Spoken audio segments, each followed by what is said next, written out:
लेकिन ये जो संविधान है ये बनके तैयार हो चुका था 1949 में, लेकिन इसके बावजूद भी आखिर यही दिनांक क्यों रखा गया, यही दिनांक क्यों चुना गया कि 26 जनवरी 1950 को ही भारत को गणराज्य अपना एक संविधान क्यों मिला। वैसे तो बच्चे जानते होंगे, लेकिन जो बच्चे नहीं जानते होंगे या जो लोग भी नहीं जानते होंगे उनकी जानकारी के लिए बता दिया जाए कि 1930 ईस्वी में 26 जनवरी के दिन ही भारत को भारतीय राष्ट्रीय कांग्रेस के द्वारा पूर्ण स्वतंत्र घोषित कर दिया गया था। लेकिन ये स्वतंत्रता दोनों तरफ से नहीं मिली थी, अंग्रेजों की तरफ से और भारत की तरफ से तो मिल चुकी थी, लेकिन अंग्रेजों की तरफ से नहीं मिल पाई थी।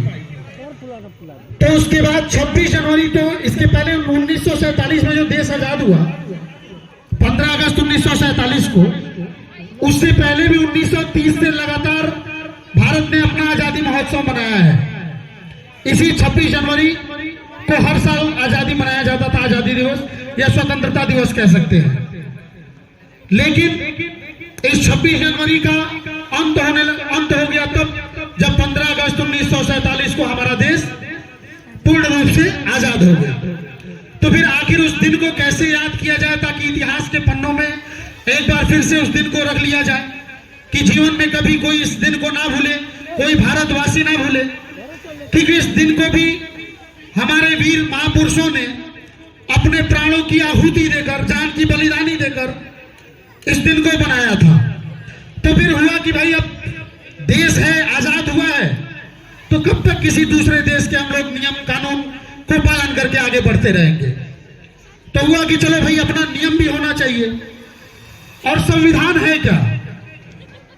मैं अक्सर लोगों से जब नियम कानून की बातें होती है तो मैं कहता हूं ये बात, संविधान के बिना देश समझिए एक उजड़े चमन की तरह है।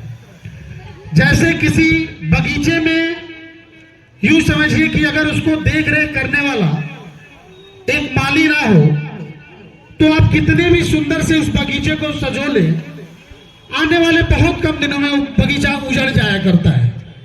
अब चाहे बच्चों के कारण या जानवरों के कारण या जिनके कारण। लेकिन जब उसी बगीचे में एक माली को रख दिया जाता है तो वो माली बड़ी सुंदर तरीके से उस बगीचे को सजा के, संवार के, यूं समझिए कि अपने घर की तरह रखता है। वही चीजों की जरूरत पड़ी हमारे देश भारत और यूं कहें तो स्वतंत्र भारत में, जिसके लिए 22 समितियां स्थापित की गई थी एक संविधान को बनाने के लिए। और 22 समितियों में जो ड्राफ्टिंग कमेटी था, उस कमेटी के द्वारा इस संविधान को 1949 में फाइनलाइज कर दिया गया पूर्ण रूप से। तो फिर हुआ कि लागू कब किया जाए, तो 24 जनवरी 1950 को, देखिए जानकारी की बात है और हमें ये जानकारी होनी चाहिए।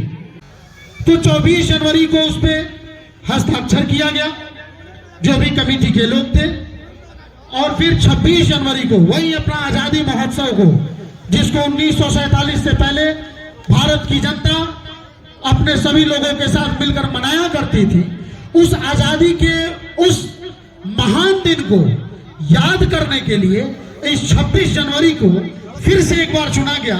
और उस 26 जनवरी 49 के बाद लगातार ये 75वां गणतंत्र दिवस है, जिसे हम बड़े ही धूमधाम से मना रहे हैं। वैसे तो अक्सर ये देखा जाता है कि हम आसानी से झंडा तोलन वगैरह करके और कहानी को खत्म कर देते हैं, लेकिन हमने उसमें कुछ और भी अच्छाई का काम करने का सोचा।